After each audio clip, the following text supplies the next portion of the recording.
Good morning, River City. You guys doing okay today? Fantastic. If you're a guest with us here this morning, my name is David Tillman, one of the pastors here on staff, and we are right in the middle of a series that we've been walking through entitled I Am, where we're looking at these I Am statements of Jesus in the Gospel of John, what he says about himself, and then the implications of what that means for us. Now, another thing that we're in the middle of right now is an election season. Is anybody ready for this to be over? So some people, it's kind of divided, right? Some of us are ready for it to be over. Some of us, it's kind of like a sport. You like to look at all of this stuff, and you like to see all the craziness that's going on. I'm kind of in that camp. But if you want it to end immediately, I totally understand, because I realized as I thought about it this week that election season is kind of like Christmas season at Hobby Lobby. It's never actually over. And only the ladies will understand this, because guys, you don't like to go there and you don't understand, but when the season's over, there's a big sale and then the season actually never ends. They just restock and then it's Christmas again and the music continues. That's how it feels with elections. Somebody gets elected, we think, oh man, this is over with, and then immediately somebody steps in and says, that was a really terrible choice, but in 2 years we can mitigate that, so vote for me, and then we just have to start over and over and over again, and it goes on and on and on. And what's interesting to me is if you watch the news and they interview people that voted for a certain person, when they ask them, okay, what was it about this person that you voted for? There's usually not very much information. Usually people voted for someone based on maybe a soundbite or a slogan or something like that, something that just really resonated with them. And what's interesting about it is they see this person say it, and they think, oh, okay, I think they probably share my vision for the future based on that. Just the last few elections have been something like that. You might have heard somebody get interviewed and they said something like, I just feel like right now we need some more hope and we need some change. Or somebody will say I don't know, things are pretty messed up and we need to make America great again. Or maybe somebody says, well, things are kind of broken down. They used to be one way. We need to build it back, but we need to build it back better than it was. Does any of these sound familiar? You guys are getting really nervous. Because where is he going?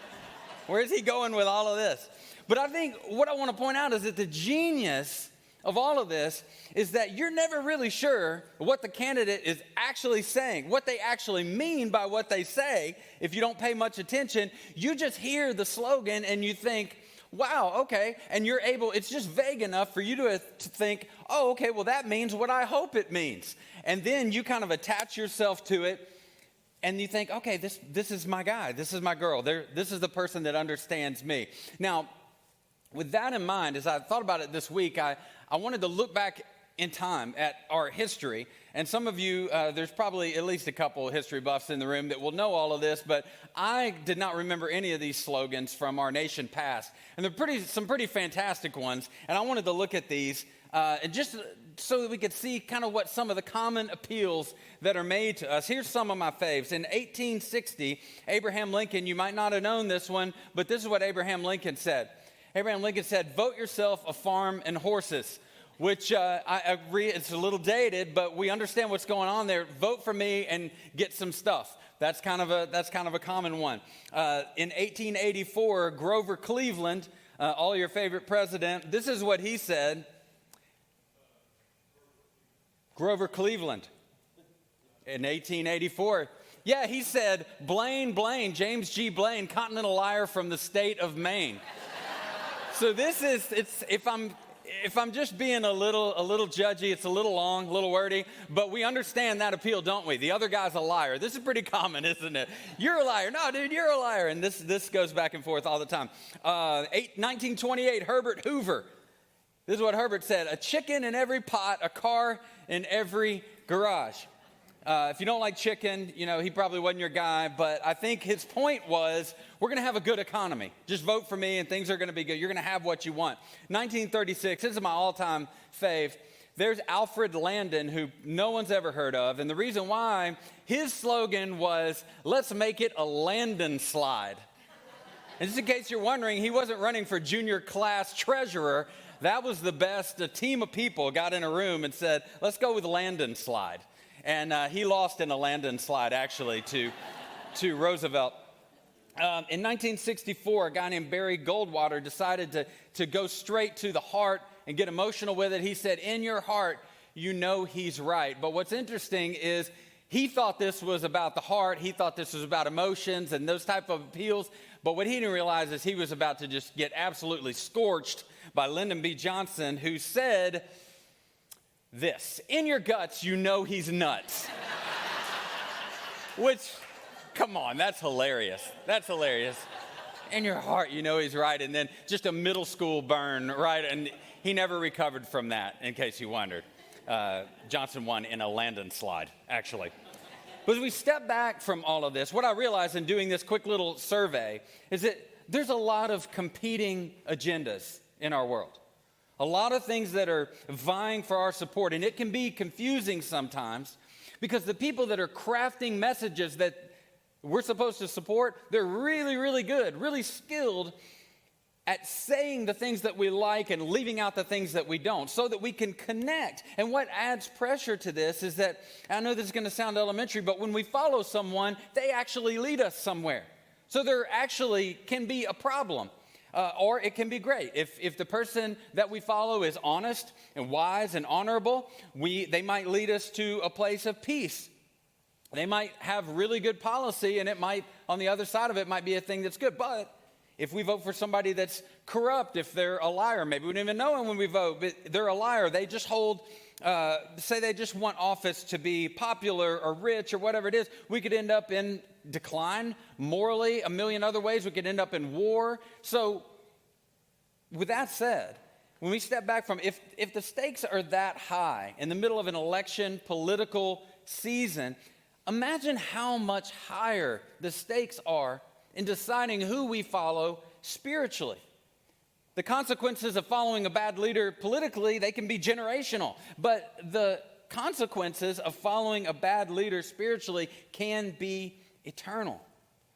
And that's the reason why this series is so important, because what we're seeing, and we've been talking about this over the last few weeks, is that at the culmination, at the height of the public ministry of Jesus, he steps into Jerusalem. And we've talked about this over the last few weeks. They're celebrating at this time that he comes in an 8-day festival.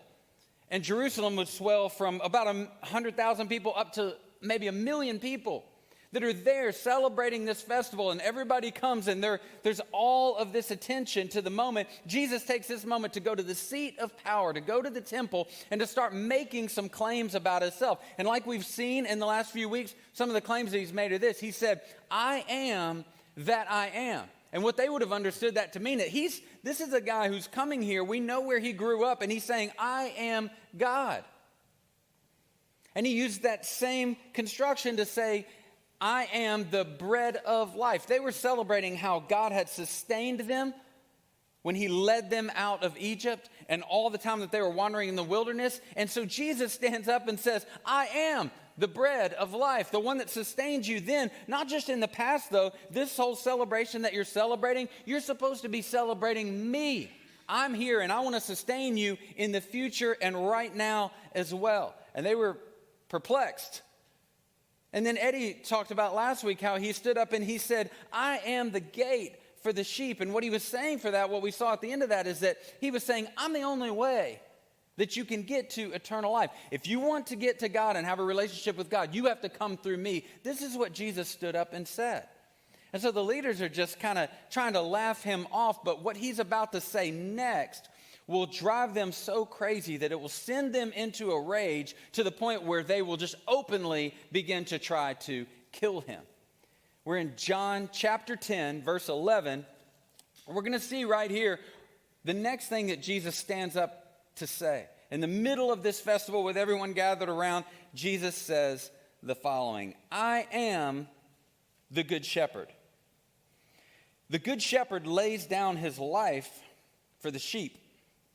The hired hand, since he's not the shepherd and doesn't own the sheep, leaves them and runs away when he sees a wolf coming. The wolf then snatches and scatters them. This happens because he's a hired hand and doesn't care about the sheep. Now, this statement of Jesus it's a statement, first of all, of who he is. And we said in all these other weeks that I am construction is the word when Moses said, who is sending me to Pharaoh? Who should I tell them is sending me? God told him, my name is I am that I am. So when Jesus is using that, they know that he is making a claim of deity. But he says, I am the shepherd. Now, the good shepherd. Now, he's making an indictment also on all of the leaders that had set themselves up over the people. In the ancient Middle East, the rulers, lords, nobles, kings, they called themselves shepherds of the people. It's kind of reminiscent of how a lot of times our leaders call themselves public servants who are supposed to be impressed with their humility. That's what they did, the same thing. They said, well, we're just shepherds of the people. So he was nodding to that, but he was saying, look, there's really ulterior motives for what's going on. So he's nodding to that, but his real target audience are the religious leaders who are seeking to lead the people spiritually. He says, they say that they're your shepherds, but they don't have any concern for you. They're just like hired hands. That they're using you to do something else, but I'm the good shepherd. I actually care about the sheep. So there's good news and there's bad news in this. The good news, of course, is that he's the good shepherd. And as the good shepherd, Jesus is committed to his sheep. As the good shepherd, he is committed. Now, he's contrasting this, like I said, with those hired hands that would run at the sights of danger. Now, this makes sense. If you've just been hired to watch somebody else's sheep, to use this analogy that he was using, if a wolf comes and he's going to attack the sheep, you're like, I don't get paid enough for this. I'm gonna have to go. I'm not gonna die so that somebody else's sheep can be taken care of. I mean, that makes sense to us. I'm not gonna risk this because I don't own the sheep. So if the wolf comes, they'll just say, okay, that's above my pay grade. I'm just gonna kind of slide out of here. As I thought about this week, we all know this ownership mentality and what it leads to. Because you all love Chick-fil-A. There might be like 3 people in here that don't like Chick-fil-A, but you like Chick-fil-A. You love the food, but then you also love the experience. And I asked a guy one time that owned a Chick-fil-A, I was like, why is it so much? But like, what do you guys do? And he said, well, it's all in the structure. Like, the owner has to be here. He's like, that's why I work in the place. Like, I'm the owner, and I'm also the operator. I'm here in this place. So, yeah, I care. I mean, this is my store. I care. It's not like with some other places that I won't name, you could own 150 of them, and you could never have even been to them. And like, yeah, I'm the owner of that place over there. So the people that are working there, they're just hired hands. It's like, if you're not happy, they don't care at all because it's not, wait, this isn't my place. So that when you have an ownership mentality, that's what Jesus is saying, is that like the sheep that are mine, they are mine. I take responsibility for them. And I'm willing to go even to the extreme that I will die for them. Now, those people that were listening could not have had any idea the significance of what Jesus was saying. But think about this, you guys. Under the old covenant, under which they lived right then, they would come to the temple and there would be sacrifice. They would sacrifice a sheep. So in a very real sense, the sheep would die for the shepherd that brought them there so that his sins could be covered. But Jesus is pointing towards this new covenant that's coming that he's inaugurating. And he's saying one day what's going to happen is that the shepherd is going to die for the sheep, and that's me. And that's what he's pointing out to them. They would look back and realize the significance of what he was saying. That's really, really good news. But I told you that there was some bad news as well, so we might as well get the bad news out of the way. The bad news is that if Jesus is the good shepherd in this analogy, what does that make us? We're sheep. And like you, I don't have a lot of sheep experience, but I read some books a few years back to try and bridge the gap in my knowledge, because this is a theme that runs like all the way through Scripture, from Old Testament on through New, about we are the sheep. He is the shepherd. And this book, if you want to read it, it is called A Shepherd Looks at the 23rd Psalm. It is fantastic, written by a sheep rancher, somebody that did this his entire life. And I'll just give you kind of the Cliff Notes version of what he said he learned from watching sheep and tending them in his entire life. It's not encouraging, by the way. Sheep are super dumb.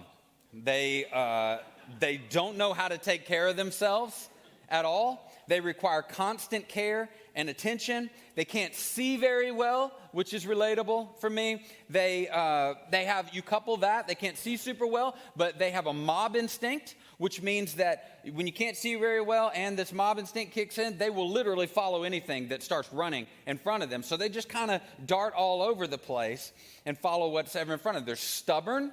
They are easily frightened and almost completely defenseless when it comes to predators. Maybe they could like roll on their back and like cry or something, but that's really all they kind of have. So they have to have a shepherd. But the problem is, because of all of those things that I just mentioned, if they don't have a good shepherd, they'll just follow a bad one. But they have to follow something. And Jesus says, this is what we are in relation to him. And you say, well, that's really not great news. Well, it's bad news unless you have the good shepherd. He's saying, look, when the sheep belong to me, then I'm committed. I'm in this. And sheep that are mine, I'm going to guarantee that they're safe, provided for, protected. I'm all in on that when the sheep are with me. And he begins to develop this in the next few verses. He says, I am the good shepherd. I know my own, and my own know me, just as the Father knows me, and I know the Father.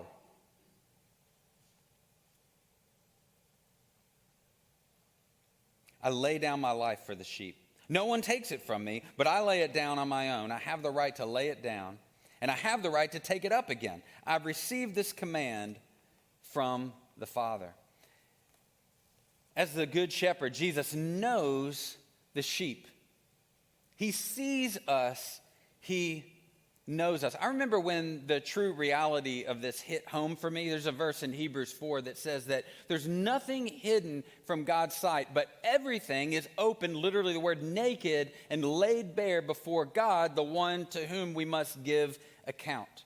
Think about how terrifying that actually is initially. I remember hearing that and going, oh man, this is bad. We can hide from other people. We can pretend in front of other people, but Scripture says that there's no way to do that with God, that he knows us completely, all the way back, all the way through, everything we've done, thought, ever will do, but yet he doesn't recoil from us. We hide because we know that if people really knew everything about us, we think they would run from us, but Jesus doesn't. Knowing all of this, everything about you, the things that keep you up all night, whatever it is you're thinking about right now, him knowing that he still was willing to go and give his life for you. He still pursues you. He still calls you by name.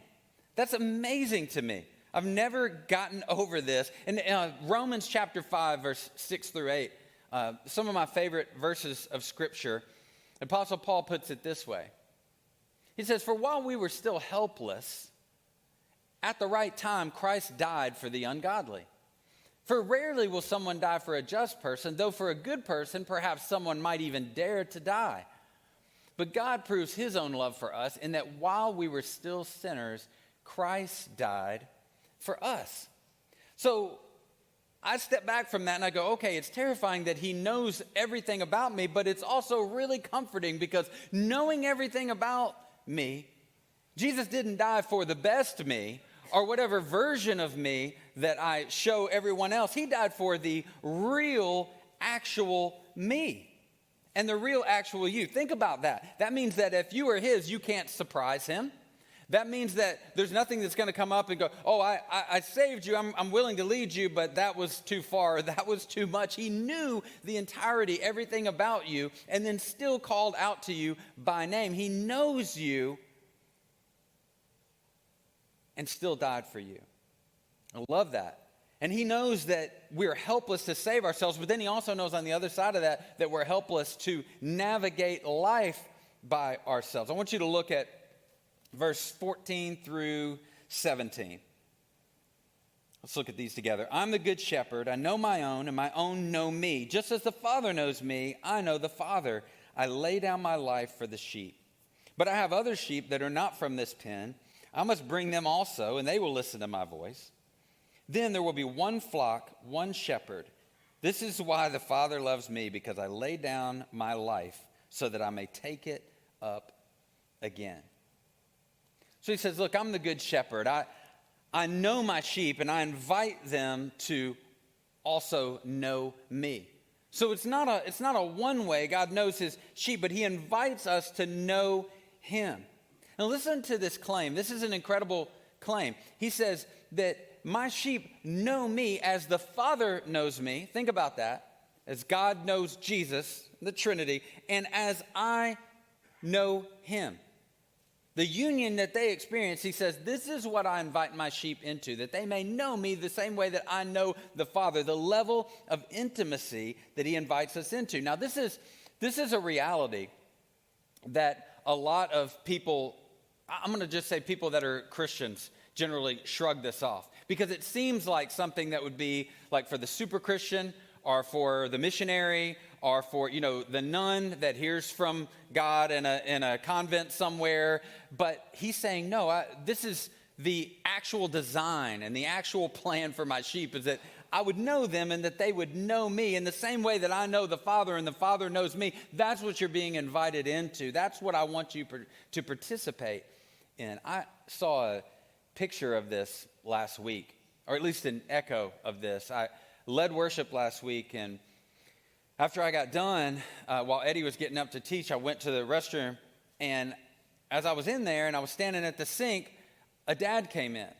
And he was, this kind of matters for the story, but he was kind of like a buff kind of guy. And he walks in with this tiny little baby. And he's got this tiny little baby, and obviously he's got the diaper bag as well. And he's walking in there, and he's gonna change his baby. And I was just about to leave. I was just finishing up when I heard this.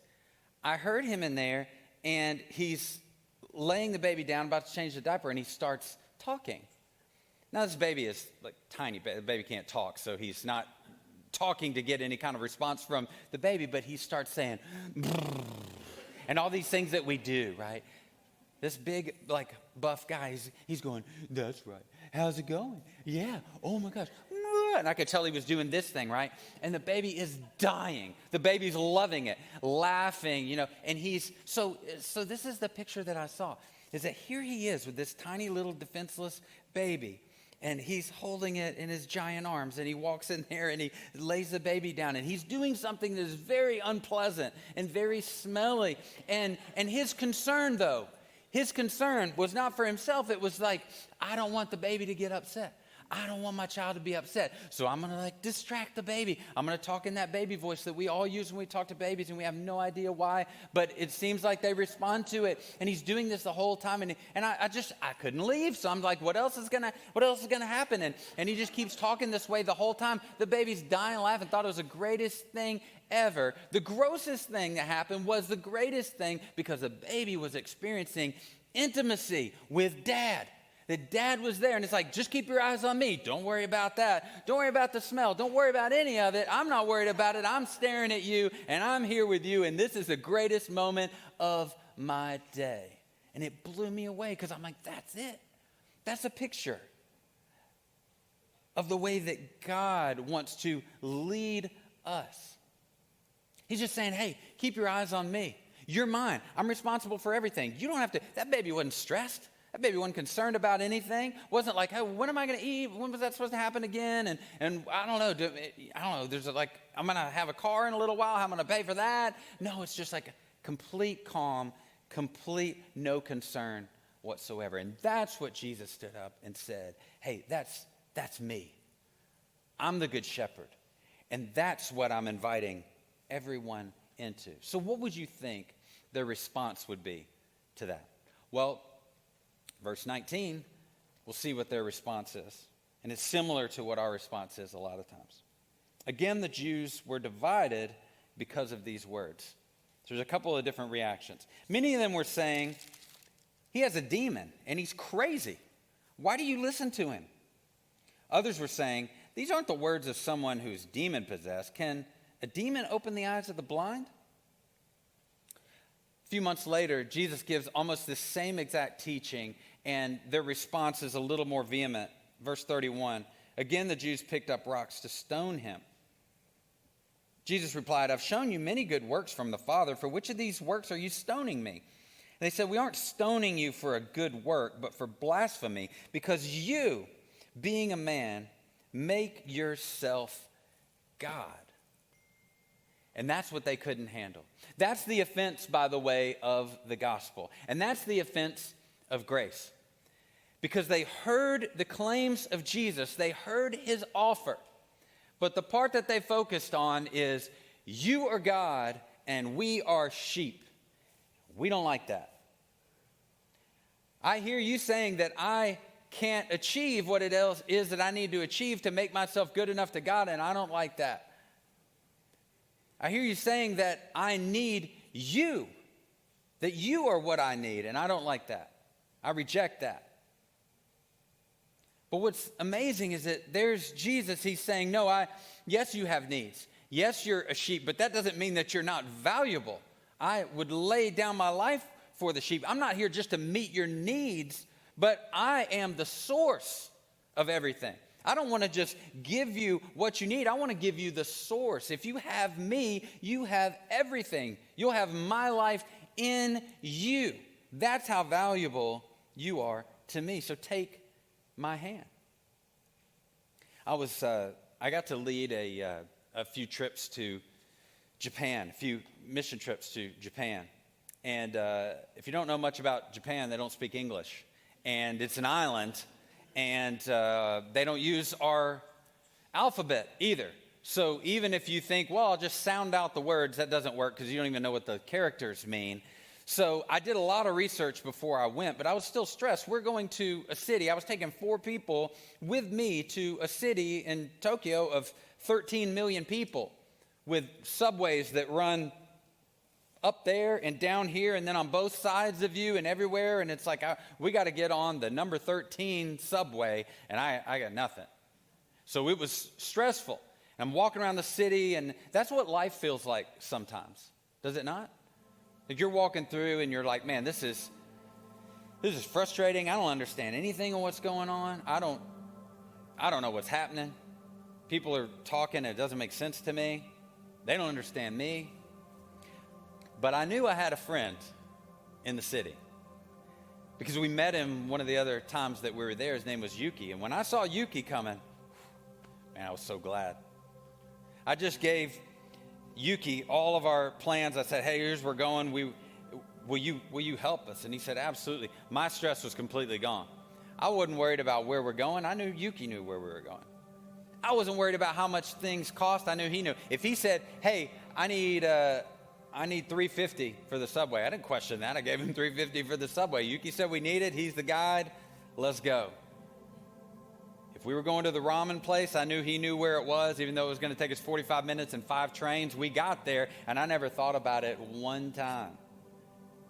And it was such a blessing because I had him with me. And guys, that's such a dim picture of what Jesus is for us. He says, look, I'm your shepherd. And unlike other people, I take responsibility for the sheep. Yes, you have to admit that you're a sheep. You have to humble yourself and you have to come to me and admit your need. But once you do, don't worry. I don't treat you like you're nothing. I mean, I'm willing to come and die and lay myself down. If you have a need, that's his responsibility. He's a shepherd. He wants to provide the need. You don't have to stress or worry. He's there with you. He's the source of everything it is that you need. So when you have needs, he says, you can come to me and I'll provide for you. If there's something that you need to be protected from, that's his job. The shepherd protects the sheep. So guys, this week, I want you to think about how when Jesus says, I am, it impacts who I am. When Jesus says, I am the shepherd, you can think, I am loved. I am protected. I am his. I am the loved son or daughter of God. I am important to him. I am provided for, and he is mine. You pray with me.